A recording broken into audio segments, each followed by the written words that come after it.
next part of a series of conversations on the art of harvesting.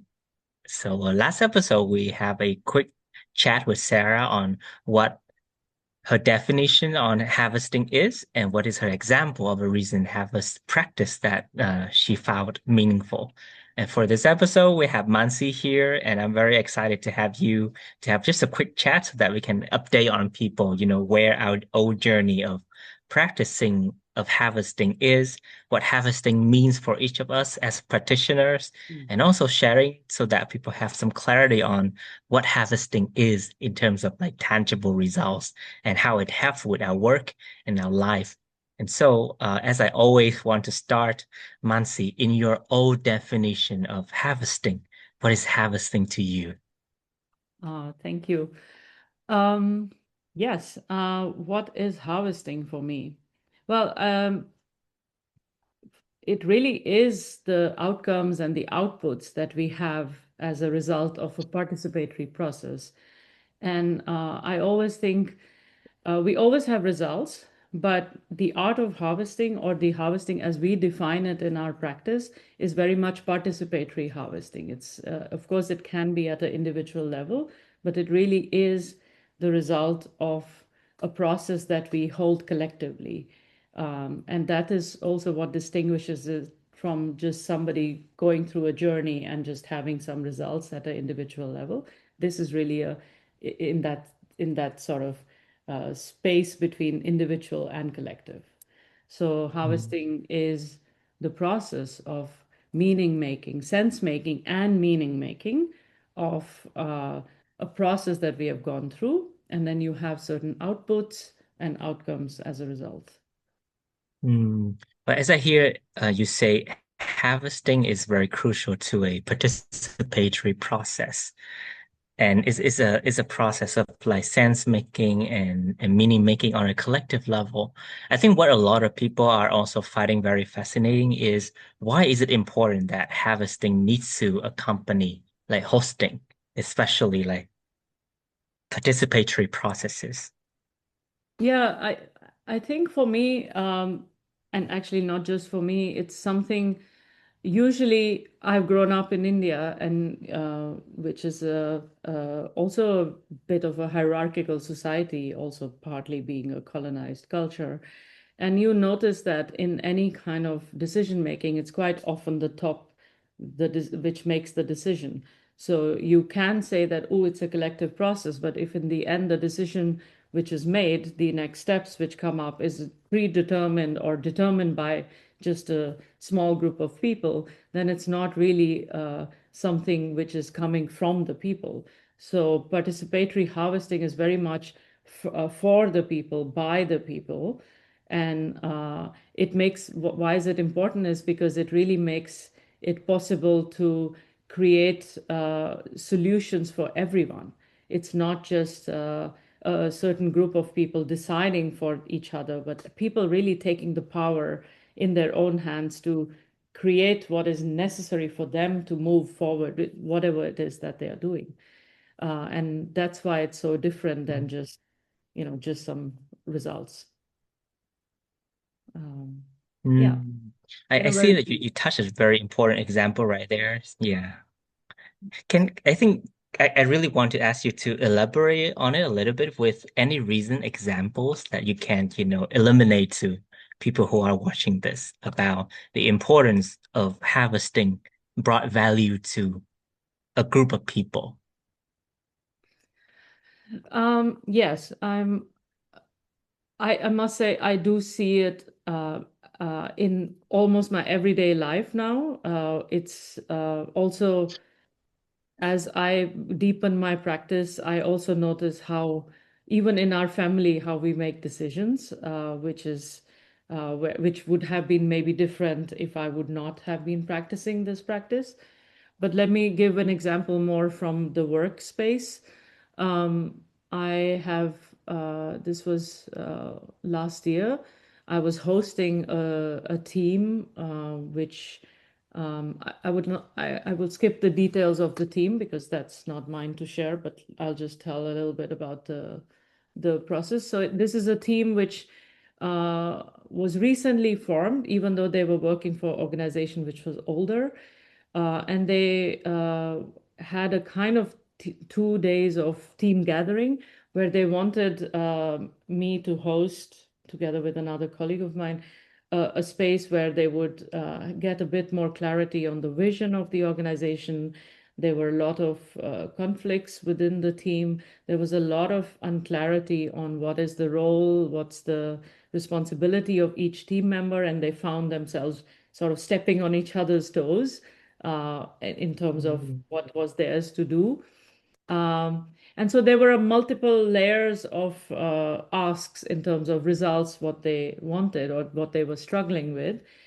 And we designed a participatory hosted process to cater to what their need was. So we started by lots of interviews of different team members to hear from different perspectives what they saw, and then use that input to create a design.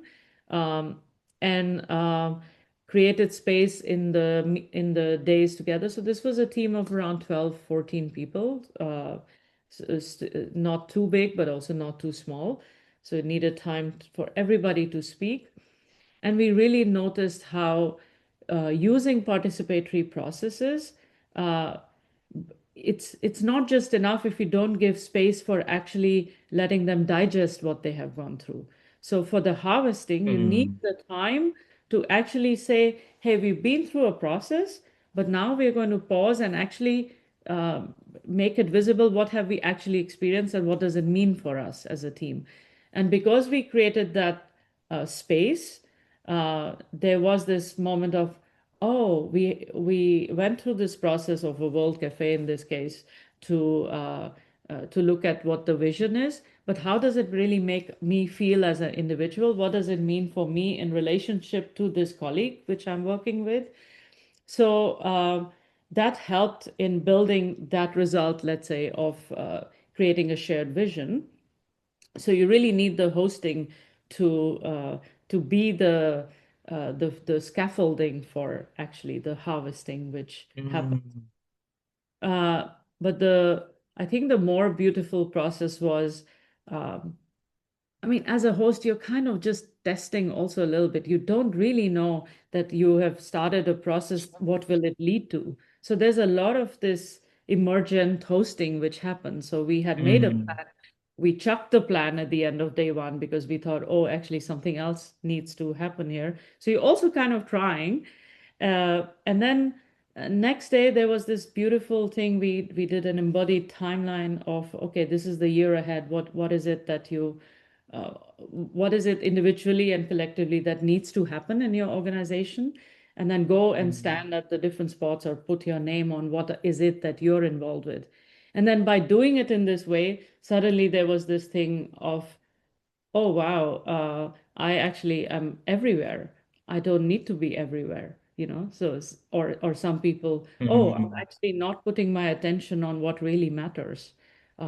This is what is really important to me in the organization, but because I'm diluting myself by being everywhere, uh, I'm not, you know, focusing on my individual purpose.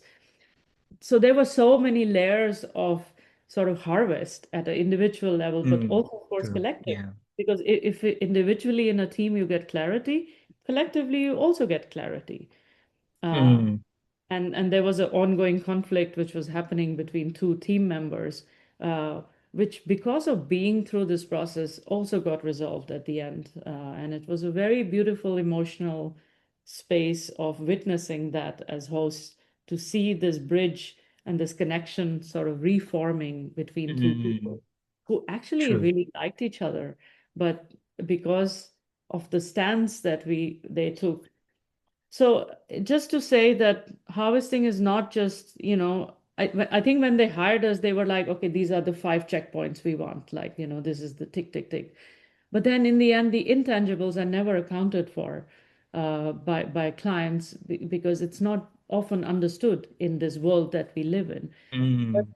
the True. intangibles that happened during that process far outweighed the tangibles because actually the intangible carries the tangible.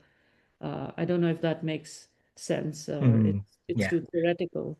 But I think it makes a lot of sense in the way that for me, what I really appreciate right now is that you highlight the importance of harvesting because when it comes to participatory processes and dialogues, things can be really emergent and it's really hard to predict what can happen. And I see that harvesting is like creating this container for us to actually taking a pause to actually look back, process what does it mean for us? What does it mean for our relationships? And through that process, through the means of harvesting as well, being able to achieve clarity, alignment, and even coherence on a group level. And a lot of that is being accounted for is the invisible layers that we have as well. Sometimes not just the visible layers of bullet points of action, but to be able to achieve the clarity and the alignment and the coherence of these bullet points, we need a lot of these invisible things that sometimes we kind of bypass it. And with the importance of and the awareness of harvesting, we are able to see the wholeness of this whole picture of a group of people coming together. That's yeah, something I really appreciate that you mentioned just now. yeah, thank you.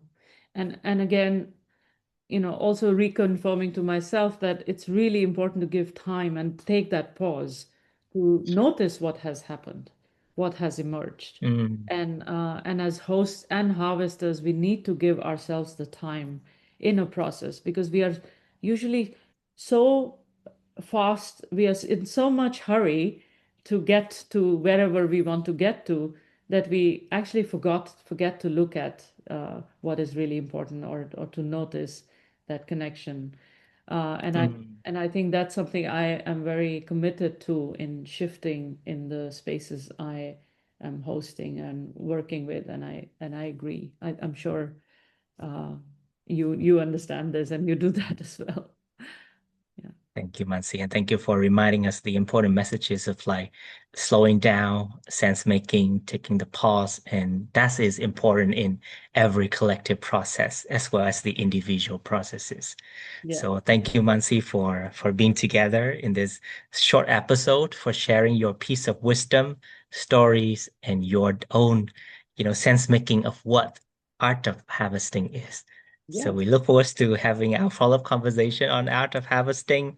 I look forward to even having more stories from you and from other practitioners as well. Thank Thank you. you, Mansi. I just want to end with the motto we started with before we started recording. We must hurry slowly. So, Let's hurry slowly. Thank you. thank you.